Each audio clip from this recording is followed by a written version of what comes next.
এই মুহূর্তে আমরা আছি হচ্ছে সুন্দরবন ইকো ট্যুরিজম করমজল স্পটের ক্রোকোডাইল টাওয়ারে।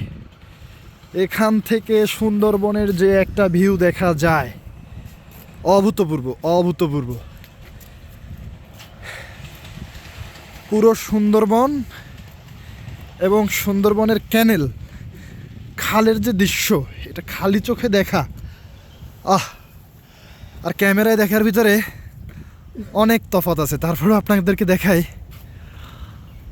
অভূতপূর্ব অভূতপূর্ব। আলহামদুলিল্লাহ, সুন্দরবনে ঘুরতে আসলে আপনি যেটা দেখতে পাবেন, এটা হচ্ছে হরিণের শেড।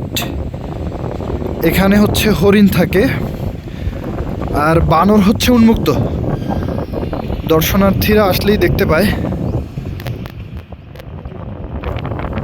এখানে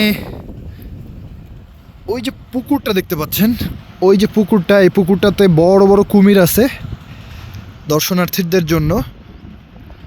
আর এখানে যে শেডগুলো দেখতে পাচ্ছেন, এই শেডগুলোর ভিতরে কুমিরের বাচ্চা এবং বিভিন্ন সাইজের কুমির আছে।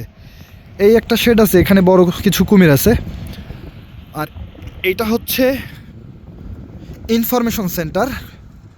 করমজলের বিভিন্ন বিষয় সম্পর্কিত তথ্যাদি এখানে সংরক্ষিত আছে। আর এই পাশটাতে এই যে এখানে যে শেড দেখা যাচ্ছে, আর এখানে একটা পুকুর আছে। এই পুকুরটাতে কচ্ছপের প্রজনন কেন্দ্র এবং বড় বড় কচ্ছপ এখানে রয়েছে। এই যে নারকেল গাছগুলো, এখানে একটা পুকুর আছে। এই হচ্ছে গহীন সুন্দরবন, এই হচ্ছে গহীন সুন্দরবন। আপনি যেদিকে তাকাবেন শুধু সুন্দরবন আর সুন্দরবন। এখানে আসলে তো সুন্দর, অনেক সুন্দর। এই তো মুখে বলে প্রকাশ করার মতন কিছু নেই। হ্যাঁ।